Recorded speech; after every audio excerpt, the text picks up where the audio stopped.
Okay, my name is Tendai. If you can't say Tendai, you can call me Mr. T.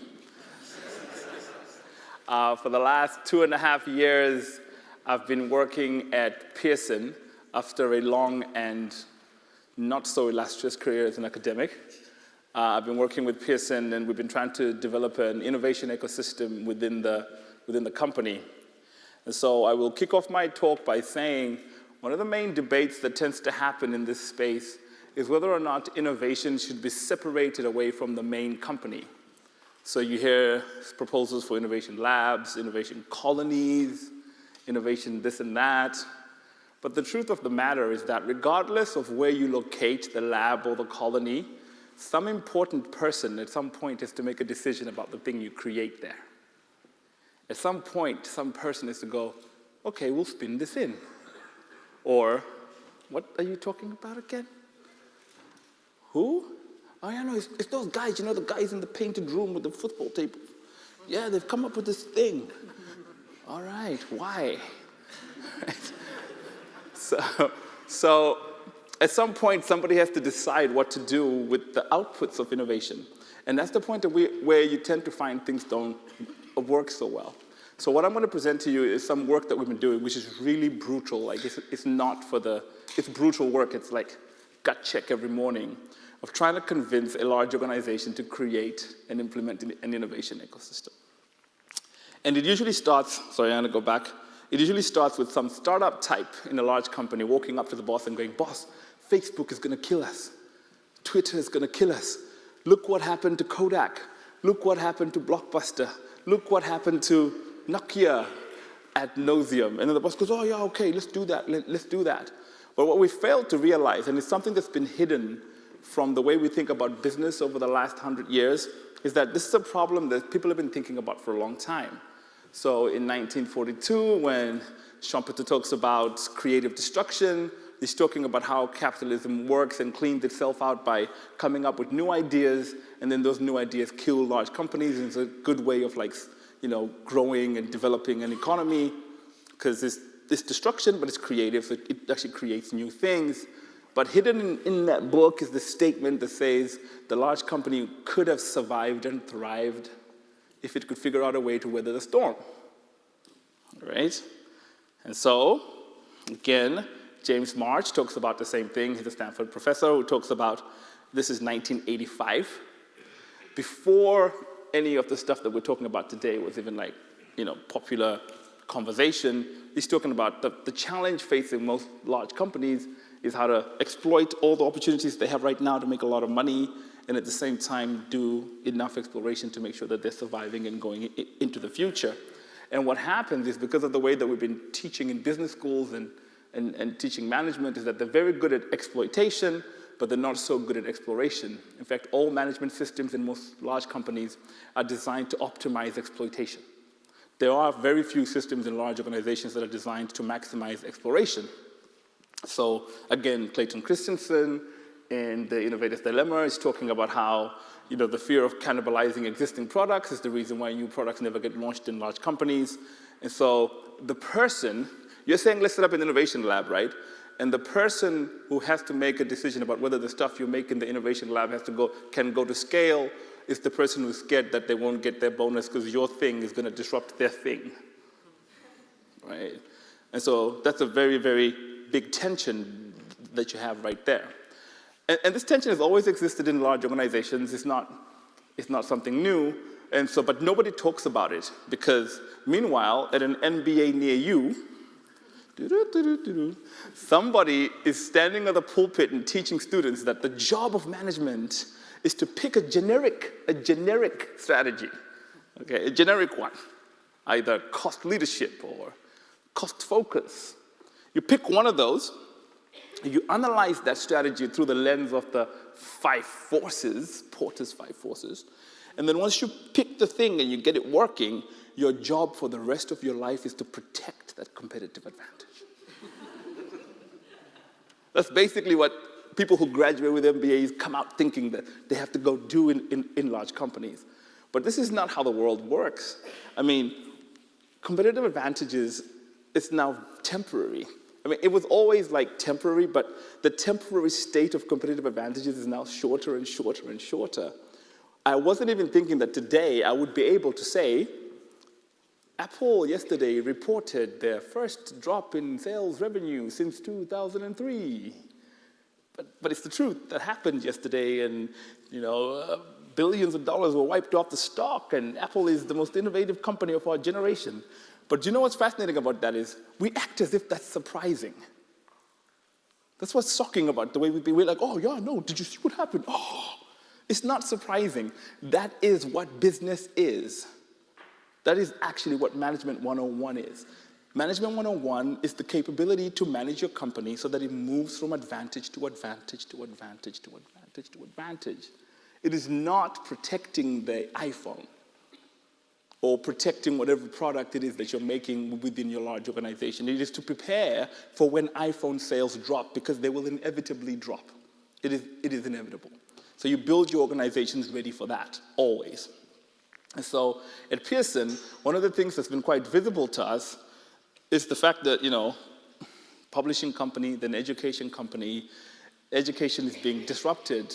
When Clayton Christensen writes a whole book about it, you're in trouble. It's got this book called Disrupting Education. And so we know that all these things are emerging. And so how does a large organization prepare for this scenario to get better? So this is what happens to executives when they ask this question.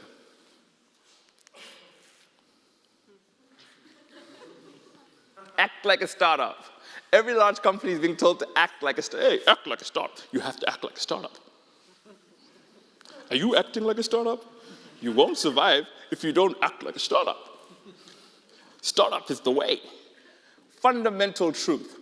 The lean startup was not created as a methodology to save large companies. The lean startup was created because startups fail. Stretched over 5 years, 90% of all startups fail. I don't want to act like a startup. It's actually better to work at McDonald's. It's the first thing. The second thing is, the startup is not guys in hoodies and jeans and T-shirts and sneakers and UXers. And we have a UX lab in New York. I've never seen anybody in it. But some guy in a jean and a T-shirt convinced some exec that we need UX. So they put it there, but nobody uses it because there's no methodology, there's no organizational capability to use that lab, right? Because we're supposed to act like a startup, right? So what we kind of realize is much more useful is the notion that large companies are not startups, nor should they aspire to be. It's like a 50-year-old aspiring to be like their child.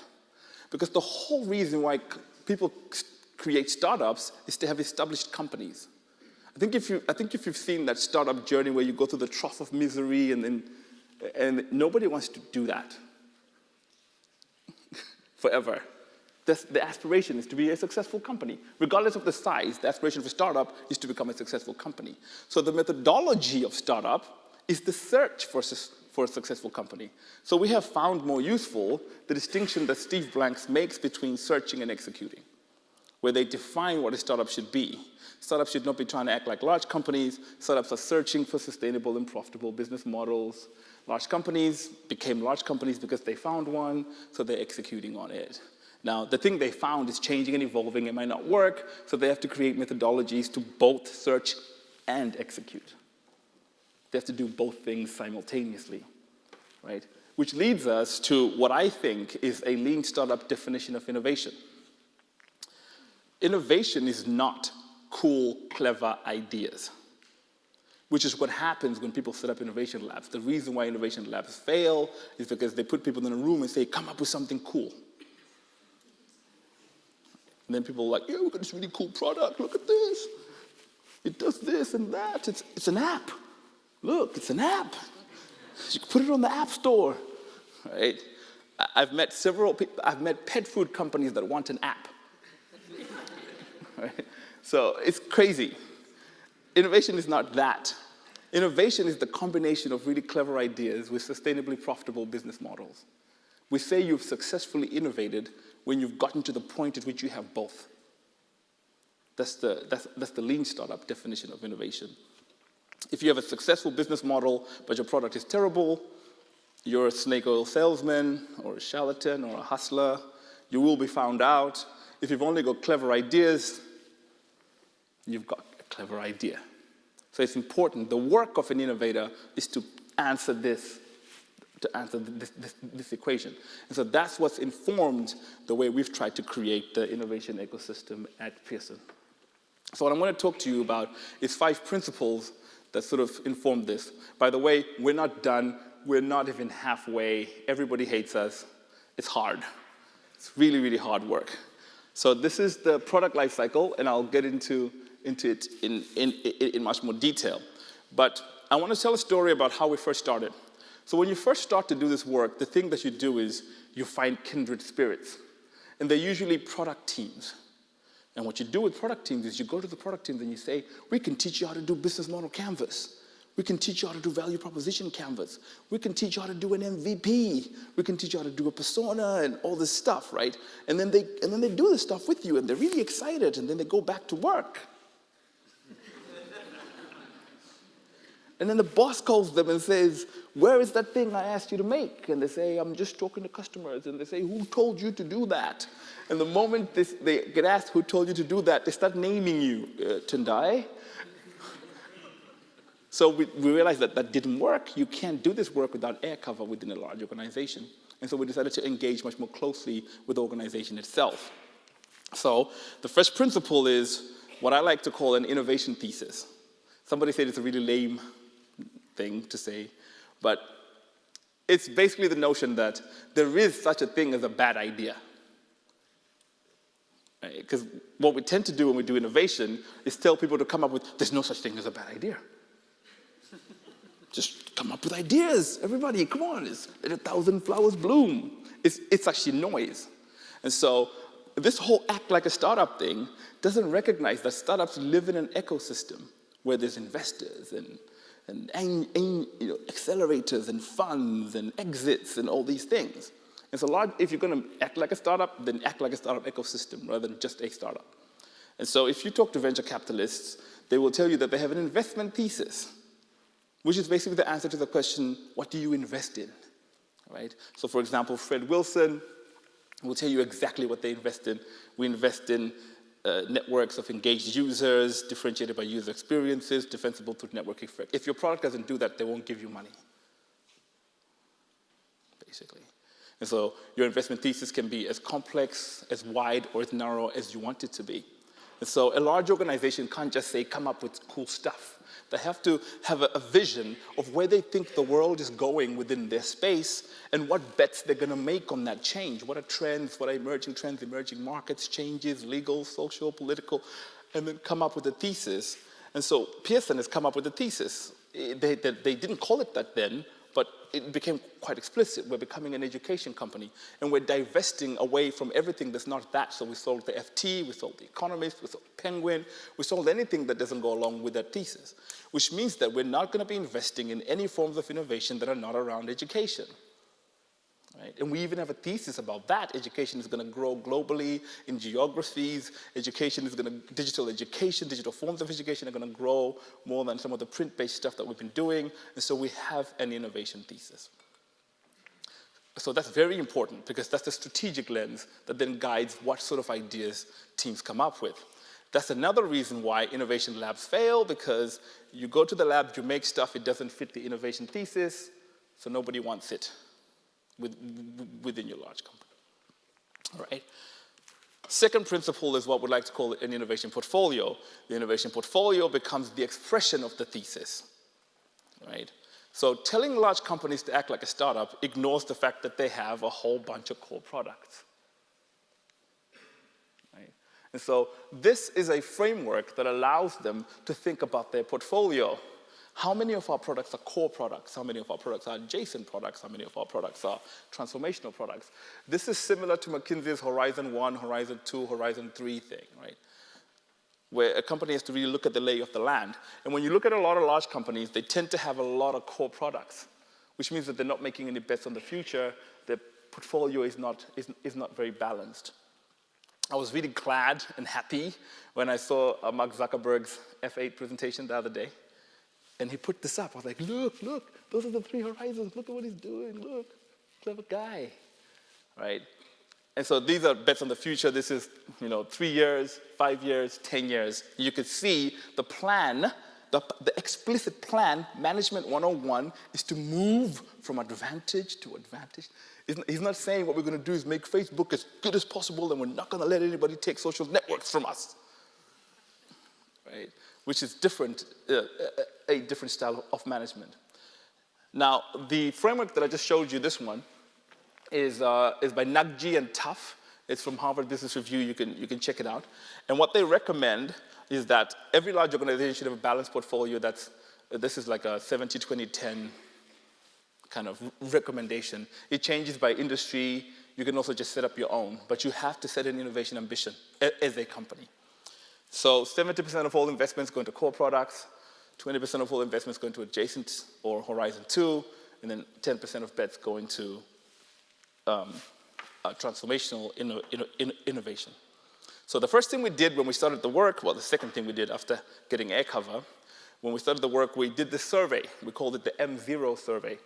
And we sent out this survey, and every person who was a product owner in Pearson had to say, what their products were, what stage in the life cycle they were, what they did, et cetera, and then we classified these products, and then you walk over to the execs and you go, this is a balanced portfolio, and this is your portfolio.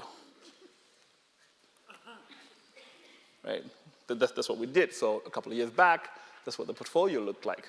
And then we say, so what type of company do you want to have? Right? It becomes a conversation around what type of company you actually want to have.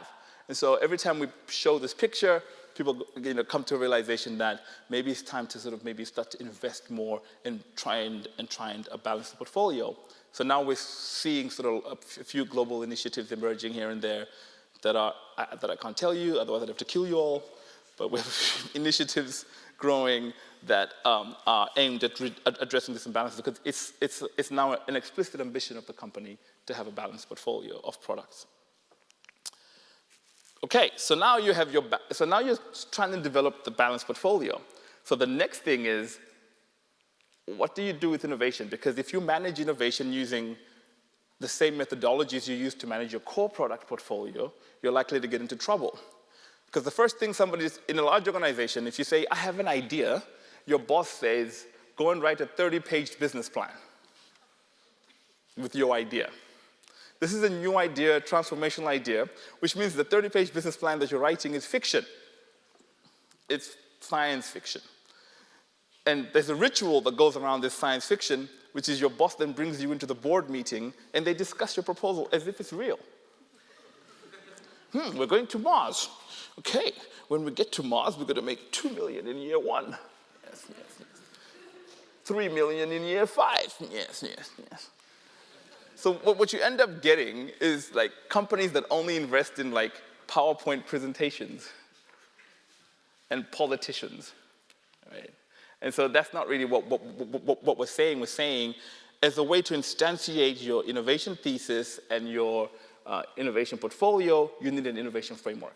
And your innovation framework, your system, this is the system's thinking. Your innovation system has to recognize the distinction between searching and executing. So this is the lean product lifecycle. It's got 6 stages: idea, explore, and validate, and then grow, sustain, and retire. Right? And the first 3 steps are on the search side. That's why there's that dotted line cutting across. And then the last 3 steps are on the execute side. And what we're saying is that the expectations for products that are classified in the first 3 steps will be different from the expectations of products that are classified underneath the 3 later stages.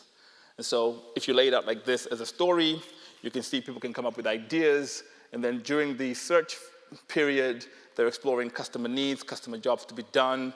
What is it that, are you solving real problems? Are there any real needs? Building minimum viable products, testing those, testing other elements of the business model. And we have a rule that this line here is only crossed by validated business models. We want people at the end of the process to be able to say, we've figured out that every time we spend $10, we get $100. So now, and here's the data, by the way. We're not just going to believe in you. We need to see data. Here's the data that says that every time we spend $10, we get $100. So could we get now $1 million worth of $10 is so we can scale this business model, all right? And so there's an expectation. The framework is expecting people to go quickly, to go fast, to fail and learn. And because we do minimal investments at the beginning, we're not thinking about losing a lot of money with that, right? And so that's really important. And then as you go to the other classifications, there's expectations that you are growing. And then if you're not growing, you get classified sustained, and then eventually the products get retired. In fact, one of our technology units has created a retirement team that goes around switching things off. Okay? Because large companies don't do that. They don't switch things off. Oh, there's 2 customers on that. We'll upset them. Right? So they don't switch things off. But what I want to talk about is the realization that we present the product life cycle as a linear process for storytelling purposes only. It's a non-linear process, just like you do proper innovation, which is sometimes you go back, sometimes you go forward, sometimes something is growing, and then it stops growing, like what happened to the iPhone. So you got to rethink it, so it goes back a step, et cetera, et cetera. So this is really how it works in practice. And I'm going to describe now the governance of the life cycle, and you'll see that the questions we ask allow people to go forward and backwards across the journey. All right. So that's your innovation framework. Without that, why are innovation frameworks important, by the way? Remember what I told you about, where you teach someone to do a business model canvas, and then they go to their boss, and the boss asks them for a 30-page business plan? Organizational capabilities, which is the processes and practices within the company, are much more powerful than the people that work there. So I could be the best MVP designer on the planet. If nobody will let me do it, it doesn't matter. Right? So organizational capabilities have to be designed to match the human capabilities that we're building in our people. Otherwise, the clash, people just end up, I'm going to go work for a startup because it's just too hard, right? So the 4th principle is innovation accounting. This is something from Eric Ries and the Lean Startup, which is, if you're telling people that they're supposed to be doing experiments, you should invest in them as if they're doing experiments. Don't invest in them as if they've got a business plan and you expect them to make 50 million, right? And so what we've created is this concept called the product council. And the product council is like a business unit by business unit by business unit by business unit. And their job is to move products along the life cycle, right? And the biggest win we had was 3 weeks ago when the chief financial officer wrote an email to the whole organization and said, all investments will now be managed via the product life cycle. If you want to release funds, you have to use the product life cycle, the lean product life cycle, in order to get money. Right? And so how does that work in terms of releasing money? It's incremental investing, what Dave McClure would call Moneyball for startups. So there are upper limits in terms of expenditure. In the explore phase, you cannot spend more than 50 grand. And the template that you use to apply for funding is 10 questions. And the 10 questions are, what is your idea? What is the strategic initiative that your idea supports? Please list the hypotheses you want to test and explore. Here's 50 grand. Or here's 25 grand. Or how much will it cost for you to test those? Those are basically the questions that you actually have to answer. And so we've created all these templates to be able to process this, and they're all being instantiated in a digital tool that's going to be enterprise-wide. So anybody who wants to work on a new idea has to sort of complete 10-question thing and then get the incremental investment. And then after they come back from that, the next template they complete will ask them, oh, right, you know those hypotheses you said you were going to test? How many of them were validated? Have you learned anything new? Have you changed anything? Do you want to still do some more exploration, or do you now want to start making something? No, it's okay, we want to start making, okay, well, here's 100,000. And so it just goes on like that and goes on like that. And then at the end, products cross over to the right side of the product lifecycle. We call it the right side. Then you can start to use some of the more traditional accounting methodologies, quarterly reviews that are much more financial, and some of the more financial metrics. So this is like active engagement with product teams as they're making the products, with the expectation, a monetary expectation, that they'll be doing the right things for the right life cycle stage of their product. Sorry, I was just describing that. This is what I was just describing. So there'll be a document there this is all you need to answer. You get the investment. Coming out of that, you need to demonstrate that you've validated customer needs and learner needs. Learner needs are very important for us because we're an education company. And then you get the money, and then you go and validate the rest of the business model by making the products, using minimum viable products, et cetera. At the end of that, can you demonstrate product market fit? And then you can get a lot of money after, but not before. Right? And so what happens with this, right, is that the amount of money you get increases as the riskiness in your product decreases. Which is exactly what happens in startup land, right? At the beginning, the angel fund will give you $50,000 for 20% of your company. And later on, Microsoft will give you $200 million for 1% of your company because, again, the risk is now less and less. And so the money you get increases as the risk within your product actually decreases. Another thing about that is if you imagine, a whole bunch of products. This is Moneyball, right? The first product there fails right at the idea stage. It doesn't get investment because it's like somebody proposed the car wash. Hey, Pearson, you want to get into the car wash business? No, that's not part of our innovation thesis, so that stops right there. The next product there goes into Explore, but then fails to move forward because they didn't validate any customer learner needs. And you can just see how, at the end, you have a couple of products going through the system, but the cost of that is less.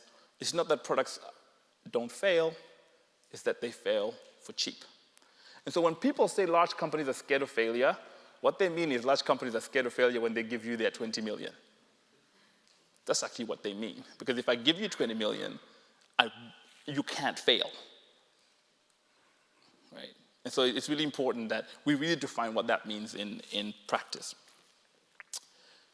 And then the fifth principle is then to go to your product teams and then do the business model design, the coaching, the training, so that they're able to work in a way that allows them to create the data that matches the governance they're expected to follow, which is what we're doing within Pearson. And what we've done is we've copied Intuit. When Intuit set up Intuit Labs, they created a group of people called Innovation Catalysts. And so we've created a group of people, we were working through them, called Product Lifecycle Coaches. We've trained over 100 now, and they get certified and they get a badge that goes on LinkedIn. And they go out into the organization and they start to work with teams. So they become the coaches that help with business model design, experiment design, MVP design, data collection, personas, journey mapping, all these skills so that everybody in the organization is actually able to do these things. We've also created a playbook, the Product Lifecycle Playbook, that teams can use, so you can just open it and go page 1 and then just follow all the product development things you're expected to do during Explore, here they are.